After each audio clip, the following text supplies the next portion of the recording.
What's up guys, Dwayne, Preferred Gaming and Trade. Video today, I'm looking to try to find out Hasbro and distributors. Are they your friends or are they your enemies? What side are you on when you're a gaming store? Does Hasbro help you with all the stuff that's been going on, with them selling Mythic Addictions, with them doing Mythic Additions? Addictions is something totally different that I may or may not suffer from. But are they your friends? Are they your competitors? Or do they help you, hurt you? What in the world's going on? Distributors, same thing. We're going to talk about, that's where you buy your product, right? Without distributors, we'd all be out of this thing, right? We wouldn't have nowhere to get things. Well, wait. Doesn't Hasbro sell to Amazon? And Amazon sell to the consumer for the same price that game stores pay? Well, wait, stop. What's going on? Is this good or bad? Some of that stuff we're going to unpack today. Stick with me. I don't know if it's going to be a long video, short video. Sure as hell going to be a complicated video. Hasbro, we all know, owns Wizards of the Coast now. Multi-billion-dollar, publicly traded, yada, yada, yada. I don't know, right? They're just insane. They make the game we know and love. They make Magic the Gathering. And now they sell directly to consumer with eBay. Does that continue? It was such a debacle, right? Didn't they oversell this thing? Didn't Hasbro do something that if any game store would have done it, there would have been criminal charges? You know, maybe this video, maybe we'll rename the video. Maybe we'll do a different video that says, should Hasbro be in jail? Right? Didn't they go on like eBay and sell like 600,000 billion boxes? Yeah, only have like 10,000. But then they said they had 20,000. And then weren't lawyers involved? Isn't there like a class action, kick you in the nuts thing going on? Right? I mean, I think that's out there now because they oversold their product on eBay because they didn't want to give the product to distributors to give it to the game store. So that doesn't necessarily seem very friendly to me. It doesn't feel like we're on the same team. But they make the product that we know and love and sell it to the distributors, to sell it to us, so they can continue making money. Does this make any sense? Does Hasbro make sense? Distributors are a whole different, yet similar topic. There are certain distributors out there, I think there's 9, and I think I have relationships or accounts with all 9. I might be missing one, but I don't know if that's the case. But I sold product. I sold War of the Spark product to another game store in the area because their distributor, which may or may not be the same distributor that I have, put them on an allocation of only a few boxes per week. We know that this distributor, they get boxes, pallets at a time, prior to this stuff being released. So the distributor that put this other game store on this heavy allocation probably had the War of the Spark boosters on a pallet in a warehouse at least 30 days prior to shipment. And yet they came out and said, oh my gosh, we lost track or you know, we couldn't ship you what you ordered. No, we're going to have to cut your order in half. We're sorry, there's not enough boxes. What they really said to that store was, we don't care about you. Because they knew how many boxes they had. They knew how many boxes they had when that store placed the initial order. And they lied to them. They said, yes, you want 20 boxes. We're sending it out now. We're going to get you 20 boxes. It's going to be in the mail. It's going to be UPS. Life's going to be good. Wait, whoa, what was that? We only have 10. Wizards, oh my God. Wizards was supposed to send us the magical boat with the boxes, with the cards, with the ship. And none of that happened. Make no mistake about it. There's pissed off blue-collar guys every day that work in a warehouse, that sit on a forklift, that load and unload Magic the Gathering cards. This isn't something magical. Wizards of the Coast hires some Japanese printers, right, to print a bunch of cardboard. It gets shipped overseas, unless Trump shoots down the boat, right? We don't want that, right? We want the Magic cards. Trump, don't shoot down the boat, right? Comes on a boat, airplane, kangaroos, I don't think swim that far, and plus I don't think Japan has kangaroos, right? So Japanese kangaroo, that'd be weird, right? So it gets here.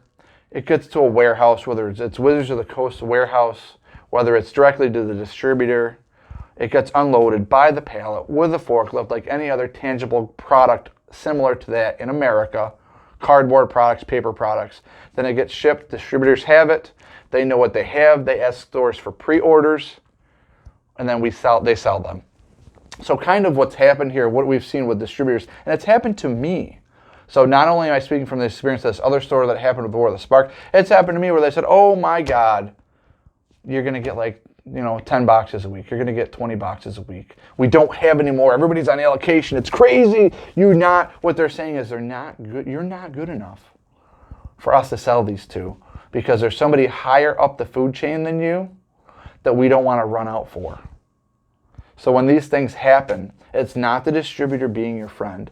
Now, I have a very good relationship with a couple different distributors, and I have one particular distributor that I work more closely with than others that has never done that to me.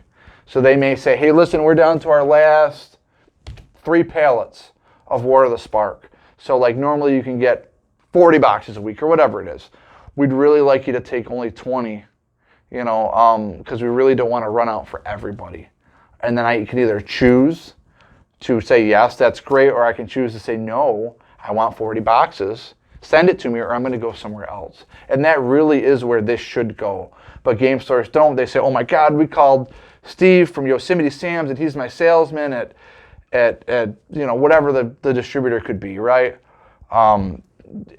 And he says something crazy happened. The order sunk. The boat sunk. It was coming across the Atlantic, through the Mediterranean, around the Sea of Spain, and it sunk. It's just off the coast of nowhere. It sunk. Scuba divers are down there. We can't get the stuff. It's waterlogged, whatever. We got to cut your order in half. Make no mistake about it. If my order got cut in half from a distributor after I ordered it, I would no longer do business with that distributor. It wouldn't happen. I wouldn't do it. Game store owners, distributors can hurt you or help you. If they're hurting you, get rid of them. Because guess what happens when there's a distributor out there that loses 50% of their business and they have boxes to the ceiling? They're putting that stuff on clearance. They're getting rid of it. They're hurting. And guess what happens then? Your phone's going to ring. Hello, who's this? This is, oh, nice to hear from you, Sam. Yeah, no, War of the Spark's on sale? It's $42 a box. Why? Whoa. Yeah, no, we don't. Yeah, I've been ordering somewhere else, Sam. 42, no, that sounds great. That's better than the 86 I was paying before. And that's how it's done, is you're able to create opportunities because they're going to have too much product. They're going to want to move it. At the end of the day, everybody's moving cardboard. And I think us as Magic the Gathering store owners, as collectible card gaming store owners, we lose sight of what this stuff really is. So basis says distributors can be your friend. They can call you and say, hey, we got a small restock of Dominaria. Do you want some? And of which course you'd say, of course I want Dominaria. And then there's things like that where they can help you. You can get product that you seemingly couldn't get. There was another wave of Ultimate Masters out there, and I said in a previous video, we didn't do everything we could to get all the Ultimate Masters that we should have. But we got a phone call, and there was another wave, and every other game store around here was out of it.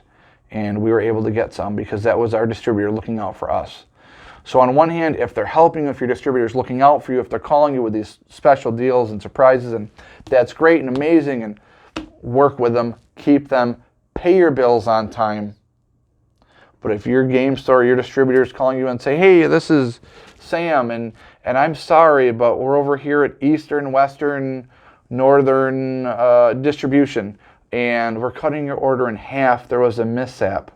Then you need to say, no, there was a mishap. There was a misstep, Sam. And it was when I decided to partner with you for my Magic the Gathering supply. So what I'm saying, guys, if your distributor treats you well, keep them. If they don't, get rid of them. There's only 8 or 9 of them out there. You still have lots of choices, but there's not lots of game stores, and they're closing up every day. So you guys have the power. As far as Hasbro, we have absolutely no control of the people that make Magic the Gathering cards. If they continue to sell editions straight to the public, they have that right. It's going to hurt us as store owners, and at some level, if your goals for your business are not being met by carrying Magic the Gathering cards, then you're going to close up. And eventually they're going to be stuck because Hasbro is not doing a good job selling directly to the consumer. There's a class action lawsuit out there, okay? It's going to cost them much more money defending this lawsuit. It's going to cost them a ton of money. Just replacements. Oh, we're sorry, Timmy. You ordered a Mythic Addiction box of Swell Hell cards. War of the Schmock, Spock, or Talk. We couldn't get it to you because we oversold them on eBay, but in lieu of, we'll give you a voucher for $500 in sealed product or whatever it is. Whatever they're doing to rectify the situation, make no mistake, is costing them money. We hope that Hasbro learns from their mistakes. They're creating pissed off players, pissed off Magic Store owners. At some point, I believe, if they continue to create the oversights that they've created thus far with the Mythic editions, not addictions, that's different. That's a different video. They will stop. Tell me what you guys think. Am I right? Am I wrong? Am I crazy? Or am I crazy about this? Dwayne, Preferred Gaming and Trade. Like, share, comment. Talk to you guys soon.